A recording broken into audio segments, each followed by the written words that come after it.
আসসালামু আলাইকুম। সবাই কেমন আছেন? আশা করি আলহামদুলিল্লাহ দেশ এবং প্রবাসী সবাই ভালো আছেন। আমি একজন প্রবাসী। বিশেষ করে আজকে একটা জিনিস নিয়ে খুবই আলোচনা চলতেছে বাংলাদেশে। অন্তর্বর্তীকালীন সরকারের প্রধান ডক্টর মোহাম্মদ ইউনূস, বাংলাদেশের অন্তর্বর্তীকালীন সরকারের প্রধান, যদি উনি না হয়ে অন্য কেউ হইতো, এতদিনে যে বাংলাদেশ কি হইতো বা কোন পর্যায়ে যাইতো একমাত্র আল্লাহ ছাড়া কেউই বলতে পারতো না। আল্লাহ হয়তো বাংলাদেশের মানুষের উপরে রহম করছেন বা রহমত যাই বলি, এই জন্যে হয়তো যে বাংলাদেশের ছাত্র জনতা, বিশেষ করে ছাত্র নেতারা, ওই সময়ের যে সমন্বয়করা ছিল যারা ওনাকে নিয়োগ দিছে, ওদের উপরে হয়তো আল্লাহ অশেষ মেহেরবানি করে ওনার নামটা পছন্দ করছে। তো ওই সময়তে অনেকেই এটা রাজি ছিল না যে ডক্টর মোহাম্মদ ইউনূস বাংলাদেশের অন্তর্বর্তীকালীন সরকারের প্রধান হোক। তারপরও ছাত্র জনতা, বিশেষ করে সমন্বয়করা, এটার ওনার জন্য মানে একরোখা ছিল যে ওনাকেই আমরা চাই। এই জন্যে হয়তো আল্লাহ আমাদেরকে বাঁচিয়ে দিয়েছে। এই জন্য আল্লাহ আমাদেরকে বাঁচিয়ে দিয়েছে এবং আমাদের প্রিয় মাতৃভূমিও রক্ষা পাইছে।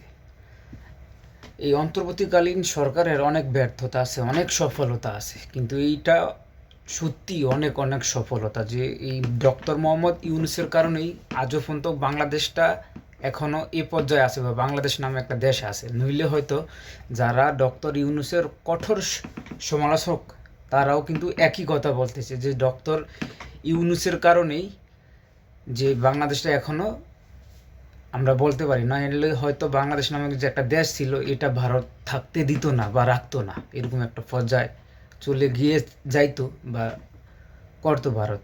তো এই জন্যে ডক্টর মোহাম্মদ ইউনূসকে অনেক অভিনন্দন।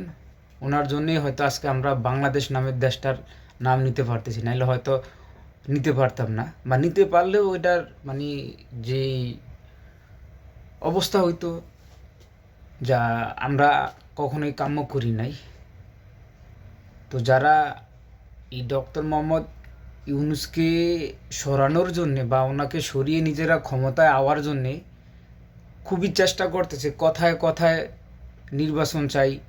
গত 17 বছরে এই বর্তমান 5ই আগস্টের পরে একদিনে যে পরিমাণ নির্বাচনের কথা বলে বিএনপি, গত 17 বছরে এই পরিমাণ বলতে পারে নাই। তো ওনাদেরকে একটু হুঁশিয়ার হওয়া দরকার। আর বিশেষ করে আমরা যারা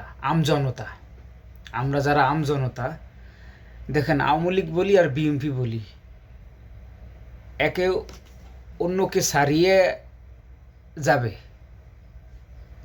কেউই কারো থেকে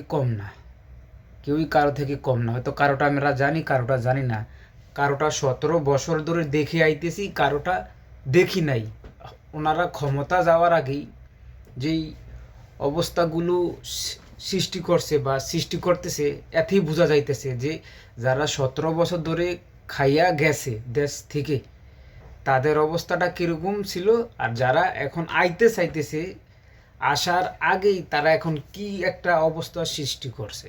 তো আমরা যারা সাধারণ মানুষ, আমাদেরকে সচেতন হতে হবে। আগে যেমন মার্কা দেখেই আমরা ভোট দিতাম, বা কারো বাপকে দেখে, কারো স্বামীকে দেখে আমরা ভোট দিতাম, এই জিনিসটা যেন না হয়। কে ভালো কে মন্দ এটা আমাদেরকে বিচার করতে হবে। এটা বিচার করেই আগামী দিনে আমাদেরকে ভোট দিতে হবে।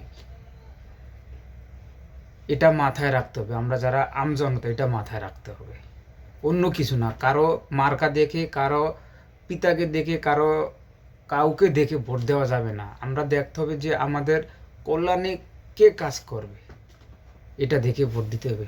তো সবাই ভালো থাকুন। আসসালামু আলাইকুম।